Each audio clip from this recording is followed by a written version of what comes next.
AP మంత్రి గుడివాడ అమర్నాథ్ మరో వివాదంలో చిక్కుకున్నారు. ఏకంగా సీఎం చైర్లోనే కూర్చుని మంత్రి రివ్యూ చేయడం వివాదాస్పదమైంది. సీఎం పదవి రాజ్యాంగానికి లోబడి ఉంటుంది. అటువంటి చైర్లో ఎలా కూర్చుంటారని సీఎంఓ సైతం సీరియస్ అయింది. వివరణ ఇవ్వాలని అధికారులను ఆదేశించింది.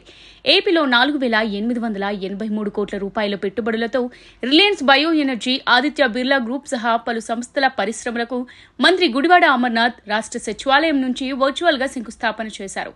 వాస్తవానికి ఈ బ్లాక్ లో ముఖ్యమంత్రి తప్ప ఇతర మంత్రుల ప్రోగ్రామ్స్ నిర్వహించారు.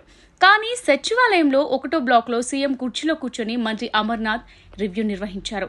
మంత్రి అమర్నాథ్ సీఎం సీట్లో కూర్చున్న ఈ ఫోటోలు సోషల్ మీడియాలో వైరల్ కావడంతో ఈ ఘటనపై టీడీపీ నేత ధూళిపాల నరేంద్ర వ్యంగ్యంగా ట్వీట్ చేశారు. పాపం ఆయన మాత్రం ఏం చేస్తారు? పోటీకి సీటు ఇవ్వలేదని సెక్రటేరియట్ కు వెళ్లి ఏకంగా సీఎం కుర్చీలో కూర్చున్నానంటూ సెటైర్లు వేశారు.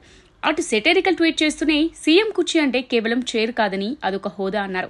వీళ్లకు అర్థం కాదు, వీళ్ల పోకడలకు అర్థం లేదంటూ రాసుకొచ్చారు. మరి అధికారుల సమాచారం లోపంతోనే ఇలా జరిగిందా లేదా కావాలని ఇలా చేశారా అనే సందేహాలు వ్యక్తమవుతున్నాయి.